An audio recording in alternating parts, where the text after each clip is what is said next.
Jolay misy folo no nanafika ny tanàna iray antsoina hoe Ampamofa Stampka distrikany Ambatoboeny. Omby misy 3 mahery no lasany Jolay tamin'ny fotoana io. Nandefa taratasy mialoha ny dahalo milaza fa anafika io tanàna io ny andro ny talata fa 12 ny volana Aogositra taona 2017.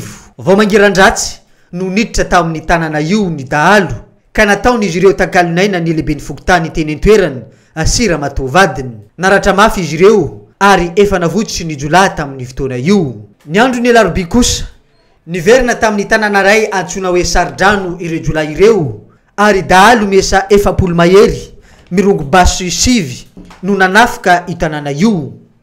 Hatramin'izao mbola tsy fantatra mazava tsara ny isan'ny omby lasan'ireo Jolay. Manoloanan'io efa nisy ny fanarahana tamin'ny mpitandro filaminana sy ireo vahoaka miaraka amin'ny mpitandro filaminana avy eto an-tanàna ny Mahajanga. Efa misy ihany koa ny fandraisana andraikitra nataony tompon'andraikimpanjakana eny an-toerana. Nandefa miaramila nandefa gendarme zany élément maromaro izay nahitana koa zany officier mitarika zany élément any an-toerana zany satria andeha nahalo any amin'ny 10 mahery le tao Sardrano ary ny tao Ampamofa dia andeha nahalo any amin'ny 7 basy ka dia tsy vitan'izay dia nangataka koa fanampiana taty amin'ny miaramila tamin'ny commandant 4 ary mino zay fa efa andalana mpandrianana mamonjy manamafy ny renfort ny miaramila any an-toerana ny ireo miaramila ireo.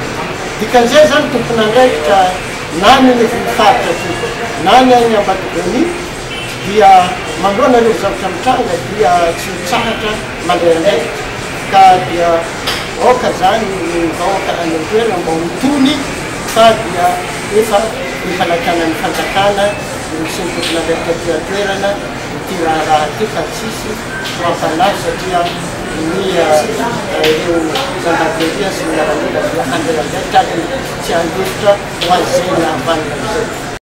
Mbola mitantaina ny vahoaka any an-toerana amin'izao fotoana izao fa namafisina kosa ny fandriampahalemana any an-toerana ary nampitombona ny isan'ny zandary sy ny miaramila mampandry fahalemana eny amin'ny distrikany Ambatoboeny.